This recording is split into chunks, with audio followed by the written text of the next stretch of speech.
All right, well, it's time for one more little game. Okay. This one I think you're going to enjoy. Oh. So this is a game called Tilapia or Slapia. Oh.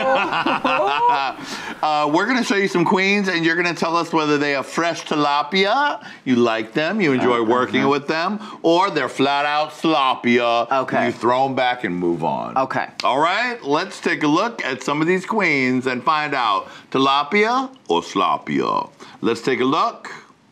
Miss Aquaria. Totally nude, I guess. I was gonna say, where's her clothes? Right, apparently they're gone. I'm going to have to say that exact photo for me was, no, I see what she did. And you know what? I have respect for her because she is a winner, even though she talked shit about me and I didn't even know about it. She did. What did it she was funny say? how, I don't even know. Oh. The way I found out was by her apologizing to me in the inbox and saying, sis, I talked a lot of shit about you. I'm really sorry. I'm just like a dumb little girl. I don't know sometimes what I'm saying. And I'm like, thanks, unfollow. Oh. But I was just like, oh, she talked shit about me. I didn't even know. Shows you how much attention I'm paying to other people than myself. No. She looks great. And you know what? Her as a winner, I think she is young. But she knows who she is. She's giving this aesthetic. She's giving us, you know, who she is as a person. I think, what more can we ask for people, right? And you love a naked look. I do. You love it. And you know what? Boy body, girl body, whatever body it is, I embrace it all. So, okay. Fresh tilapia. All right. Next, tilapia or slapia? Miss Jasmine Masters. Oh, I love my good sis. She loves you too. I love my good sis, and honestly, she's caviar. Yeah. You know what I mean? Never mind what she has on, never mind what she's saying, never mind the dick breath and all that. It's like, girl, we live for you. Yeah. You know, she is a great advocate to this community. She's being her, she's unapologetic, and she don't give a fuck. Yep. And boo, neither do I. So, fresh tilapia. All right. Tilapia or slapia? Alyssa Edwards. Oh. Now, you know what?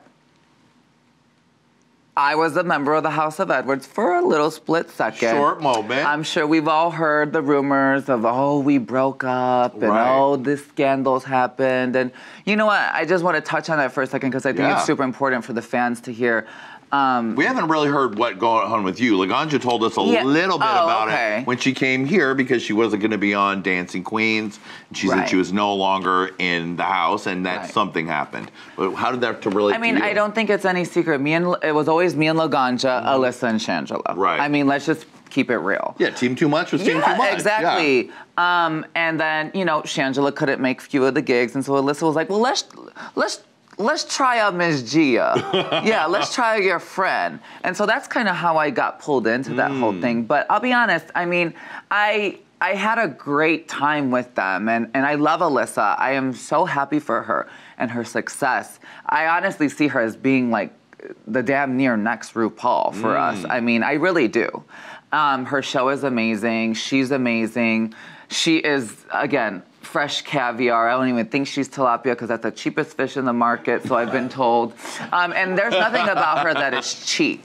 And there's nothing about her that is anything but like pure excellence. I just think as people, we all have different personalities and sometimes they mesh well together and sometimes they don't. And as two queens that are very self-focused, sometimes maybe a little too absorbed, it's like we kind of would hit heads, you know, and she always kind of felt like she was doing me a favor by giving me this exposure and bringing me on the Miley tour. And so I always felt like I was never good enough to be in the House of Edwards, you know, or like I would, you know, be feeling my House of Edwards oats and want to come out with big hair and she'd be like, girl, put that ponytail back on. Oh. That's not what this is. So I'm just like, so there was kind of like little room also to be yourself at certain times, but then at the same time, she really wanted me to be my ponytail swinging person. At the time also, I wasn't also very clear on who I was, and I just wanted to be one of the cool kids. Right. And House of Edwards was cool, is still cool for those, you know, people out there.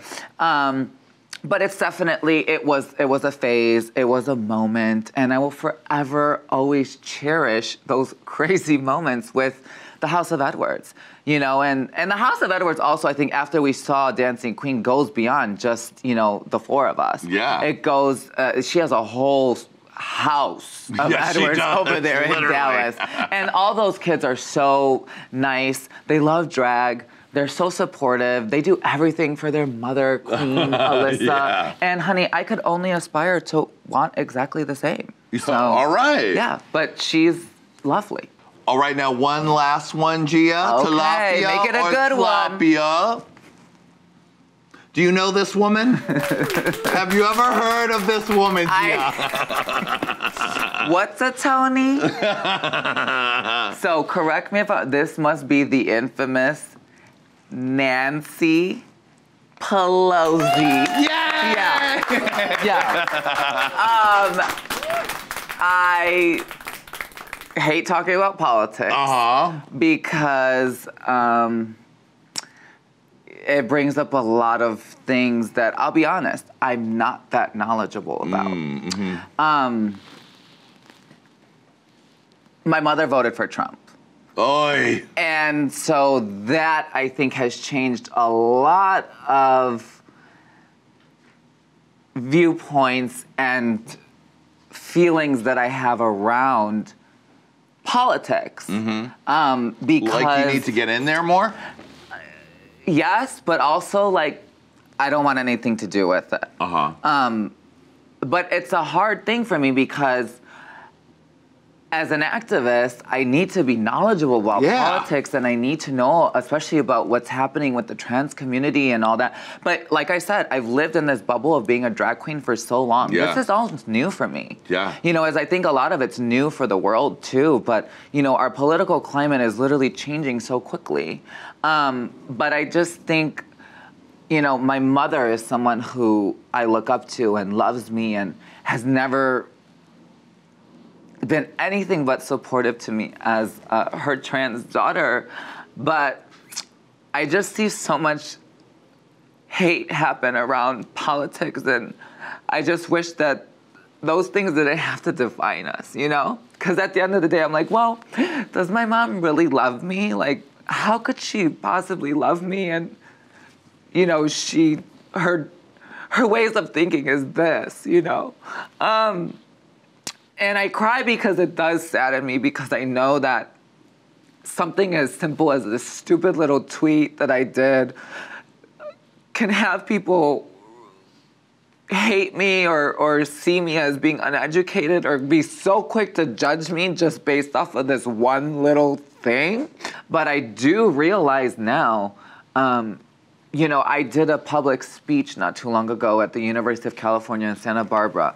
And this girl, she stood up and she asked me a very fierce question, you know, and the question, it was the last question of the night. And she was like, you know, what are you doing or going to do for the undocumented trans members that are being killed at the border right here, right now?